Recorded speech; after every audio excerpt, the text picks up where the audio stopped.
Samedi, lorsque j'ai commencé à parler de la famille, il y a beaucoup de guises qui ont réservé des consultations avec moi et ils m'avaient parlé de leur situation. Le problème d'un G m'a interpellé et j'ai voulu parler de ça.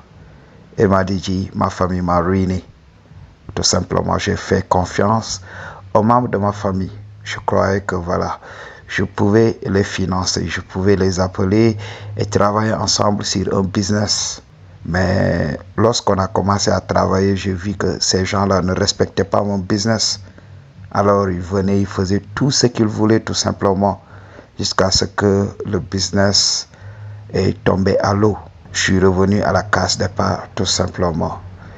Je suis au niveau le plus bas, contraint de recommencer. Donc il a voulu qu'on parle de ça. Et je vais te donner la vérité spirituelle, la chose à comprendre dans ce genre de situation.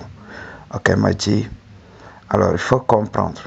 Quand Dieu commence à te bénir, il te bénit toi. Ok, m'a dit. Donc le problème des gens, c'est que voilà, ils se culpabilisent. Donc ils commencent à souffrir de ce qu'on appelle le syndrome de l'imposteur. Donc quand ils se voient, quand ils commencent à réussir, ils se disent non, je ne mérite pas ça. Ok, je dois partager avec tout le monde. Je n'ai pas le droit d'être heureux. Je n'ai pas le droit d'être riche. Ok, et laisser les autres.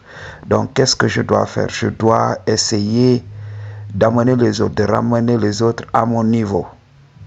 Mais ce que tu ne comprends pas, c'est que c'est ton heure qui est arrivée. Quand tu dilapides les grâces que le Seigneur t'a données, tu vas voir, ce n'est pas à toi de mener le combat des autres. Donc quand le Seigneur te bénit, continue sur cette lancée. Et quand tu as ton argent, quand tu as des choses à partager, là, tu peux envoyer à la famille, partager avec eux. Parce qu'ils n'ont pas la même vision. Ils n'ont pas la même résilience. Ok? Le succès ne vient pas par pur hasard. Donc c'est le couronnement de beaucoup de travail acharné tout simplement.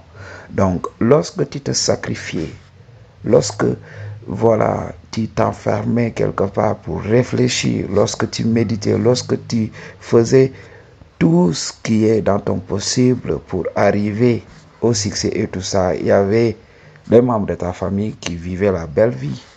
Ok, ces gens ne s'en préoccupaient pas. Parce que quand tu regardes la société actuelle, oui, c'est les tendances. Ils parlent de politique pendant que toi, tu te focalises et tu travailles sur ton business. Ok, m'a dit. Donc, c'est pour cela, Dieu va te récompenser pour tes efforts. Alors, qu'est-ce que tu fais? On te demande de partager, mais on ne te demande pas de partager qui tu es, ton essence, ok, ton énergie. Parce que le succès que tu vois là, c'est la manifestation de ton énergie. Ok, m'a dit. Donc, quand tu veux atteindre un objectif, tu commences à économiser de l'énergie pour manifester ce que tu voudrais voir, le rêve. Donc, pour manifester ton rêve.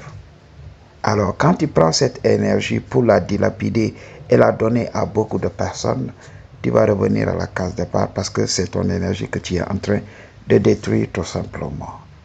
Ok, Madji. Donc, j'ai l'habitude de le dire, parfois il est bon de laisser les autres mener leur propre combat. Ici, on a été éduqué en Afrique à prendre soin de la famille. Oui, ces gens-là ne comprennent pas. Ok? C'est à chaque personne de prendre soin de lui-même. Mais chaque personne ne peut pas arriver aussi facilement. Chaque personne, à un moment de sa vie, a besoin de l'aide des autres. Oui, il est bon de donner un coup de pouce aux gens. Comment le faire? Il faut identifier les gens already qui travaillent à la manifestation d'un rêve bien donné. Il faut financer quelqu'un qui veut réussir. Il faut financer quelqu'un qui a montré sa capacité, qui a montré sa résilience. Okay, mais tu ne peux pas venir comme ça et prendre une personne lambda et lui dire oui, viens, on travaille ensemble parce qu'on partage le même sang. Non. Si cette personne n'a pas le même mindset, parce que quand tu vois, j'avais vu un pote. Ok, son frère, c'était la discipline incarnée. Lui, il aimait le travail. tout le temps au travail, tout le temps focus. Donc, il a eu pas mal de business. Et un jour, il a voulu que mon pote là travaille avec lui. Ok? Alors, quand il voit mon pote, lui, il est là, toujours 631. Ok? Donc, même la voiture, voilà, DJ, c'est mon pote qui conduisait tout ça. Et quand tu le voyais dans la ville, tu croyais que c'était lui le boss, alors qu'il y avait son grand frère à côté. Donc, il a commencé à prendre l'argent de son frère et à dilapider partout. Donc, on est resté presque 3 ans. Donc, le grand a fait faillite, tout simplement. Ok? Il a ruiné son grand. Voilà, le grand était obligé de vendre sa voiture pour essayer de récupérer un max de thunes et de recommencer encore un autre business. Donc, le grand a dû recommencer et il se bat jusqu'à présent. Et c'est pas aussi facile. Et le gars, qu'est-ce qu'il fait? Il est le chouchou de sa maman. Le grand frère a voulu parler, mais la famille était intervenue. Oui, c'est ton frère. Qu'est-ce que tu vas lui faire? Oui, ça m'est arrivé. J'ai fait confiance. Ok? Donc, comme c'est la famille, comme c'est la sœur et tout ça, il faut envoyer de l'argent. Ok? Il faut envoyer pour que ces gens-là investissent pour toi. Et ces gens ont tout bonnement bouffé mon fric. Ok? Donc, j'avais amené un certain nombre de marchandises. Et voilà. Mes sœurs même s'étaient proposées de venir m'aider pour écouler cette marchandise. Lorsqu'elles ont écoulé cette marchandise, oui, attends jusqu'à cette...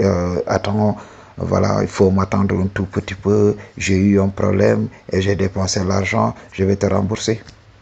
Jusqu'à présent. Je ne compte même pas les fois où j'ai envoyé de l'argent à la famille. J'ai toujours été le gars qui pense à tout le monde. J'envoie de l'argent à tout le monde. M'a dit, je vais même t'expliquer lorsque j'étais étudiant au Sénégal et tout ça. By the way, nous recevions une bourse à la fin du mois. Une bourse de 55 € environ.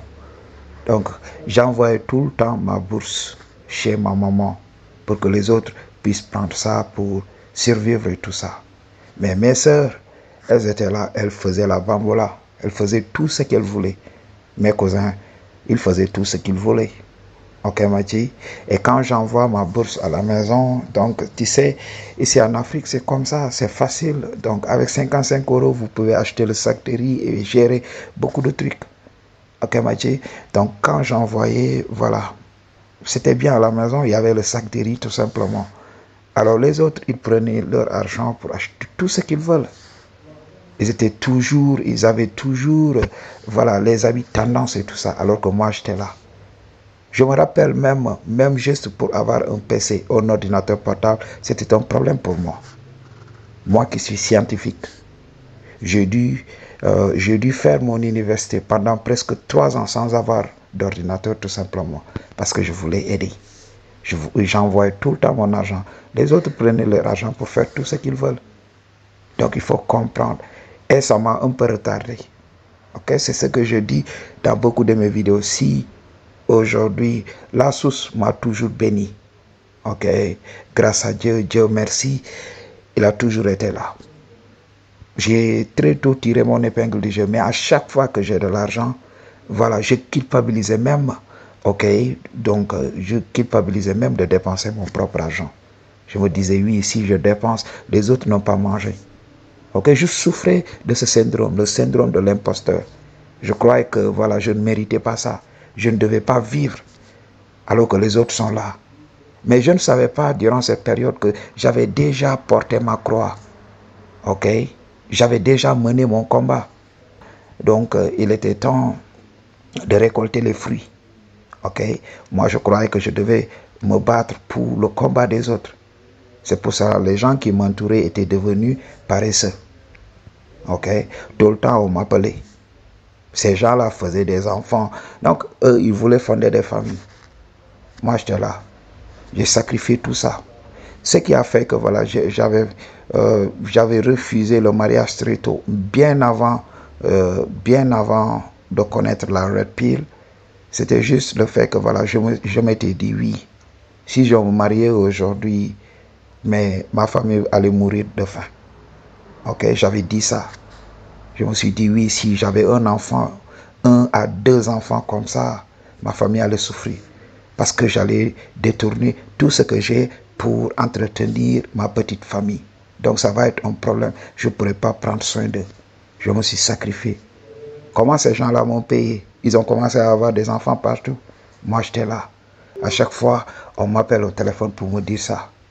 Et quand je décide de refuser, des fois, beaucoup de gens m'avaient appelé pour que je les aide à financer un business pour qu'on travaille ensemble. Ces gens-là, donc, partent avec la caisse. Quand je parle, ma maman intervient. C'était ma faiblesse, by the way, juste pour te préciser. Ok? Et quand je parlais, la maman intervenait, oui, ce sont tes frères, ce sont tes sœurs. Il ne faut pas faire ça, c'est la famille. Ok, m'a dit? Et même quand je tombe malade, quand on m'appelle pour me demander de l'argent, quand je dis que oui, ces temps-ci je suis malade, ils vont véhiculer des rumeurs comme quoi que voilà, j'ai refusé de leur donner de l'argent, tout simplement. Ces gens-là ne cherchent même pas à voir comment je vais. Et là, un bon moment, la Providence m'a frappé sur l'épaule pour me révéler cette vérité. Ok, quand ton heure sonne, c'est ton heure. Ok, tu ne dois rien à personne. Ok, m'a dit, tous les bienfaits reçus dans ta vie, c'est dû à ton mérite. Ok, tu l'as mérité. Ok, m'a dit, donc, tout ce qu'on t'a donné aujourd'hui, c'est toi qui as mérité tout ça. C'est dû à ton esprit. C'est dû à ta résilience. C'est dû au travail que tu abats. C'est dû à ta lumière intérieure. Donc c'est pour cela qu'ils étaient là. Beaucoup de personnes étaient là pour t'aider. Ok? Et l'aide là, tu l'avais mérité. Si tu reçois de l'aide, ne culpabilise pas. Ne te dis pas que ouais, donc c'est parce qu'il y a ceci, il y a cela. Mais non. Focalise-toi sur ce que tu as à faire. Ok, Madji? Donc, si tu travailles sur toi, ton heure va sonner. Ok, c'est dû à la patience. Ok. Donc, parfois, quand on se lève, quand on n'a pas d'expectation, quand on n'attend rien de la vie, c'est en ce moment que la vie nous surprend. Donc, on n'a pas à vouloir les choses. J'ai l'habitude de le dire. Donc, tu as fait preuve de résilience pendant que tout le monde courait dans tous les sens. Toi, tu as pris ton temps et tu t'es focalisé sur ce que tu voulais. Et là, quand ça réussit, tu veux prendre tout ça et dilapider. Donc, chacun est en évolution. Donc, tu ne peux pas, c'est pas ton job de vouloir ramener tout le monde avec toi. Les gens ne vont pas partir avec toi. Il est bon, chaque fin du mois, de garder de l'argent à côté et d'envoyer à chaque personne. De lui dire, oui, prends ça et gère. N'essaie pas de travailler avec des gens qui n'ont pas de mindset comme toi. Ok? Quand il s'agit de la famille, ces gens-là ne te respectent pas. Tu vas voir. Moi, j'ai été commerçant. Je faisais le petit commerce. Ok, Madji? Donc, quand ça ne va pas, quand ils ont besoin de crédit, ils vont venir et prendre ta marchandise à crédit. Ils ne payent pas. Quand ils ont de l'argent, ils ne vont pas acheter chez toi. Ils vont aller acheter ailleurs. J'ai vu beaucoup de gens. J'ai vu des frères. J'ai vu des sœurs. Ok? Regardez mes marchandises et dire oui, ta marchandise n'a pas de qualité. Ok, Madji? Donc, quand ces gens-là ont de l'argent, ils sautent tout simplement, ils vont acheter chez un autre. Ok? Et quand ils n'ont pas d'argent, c'est en ce moment qu'ils débarquent chez toi pour te dire oui, donc il faut me donner ça à crédit parce que ces temps-ci, ça ne va pas. Madji, c'est le game que je te donne. Ok? Donc, quand il y a problème, ils vont venir chez toi. Quand ils ont l'argent, maintenant, ils montent sous leurs grands chevaux et maintenant, ils te disent oui, on est à un palier supérieur à toi. Madji? Donc, je ne compte pas les amis, je ne compte pas les membres de ma famille qui ont pris ma marchandise, qui ont dormi sur ça, qui m'ont ruiné. Madji, tu n'es pas le premier.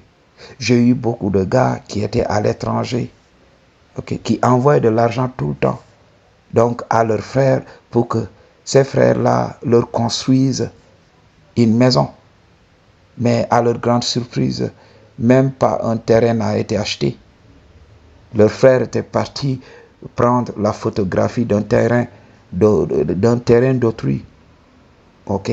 Ces gens-là étaient à l'étranger, en train de souffrir du foie et tout ça, et d'envoyer de l'argent. Ils se sont fait arnaquer par leurs propres frères. Ici en Afrique, quand tu parles, oui, c'est tabou, c'est la famille. Il faut rien dire. Il faut accepter, c'est comme ça. Ok? On avait même un grand qui a voulu enfermer son frère. Ok? Les gens sont intervenus. Et ils ont voulu donc faire du grand, donc un démon. Ils ont voulu peindre le grand de démon devant tout le monde. Ok, ils avaient véhiculé de fausses rumeurs sur le grand. Mais nous avions compris. Il était découragé, il était abattu. Vous avez même entendu l'histoire d'Emmanuel Adebayor, l'ex-international togolais et tout ça, qui s'est séparé de sa famille à cause de ça. Ok.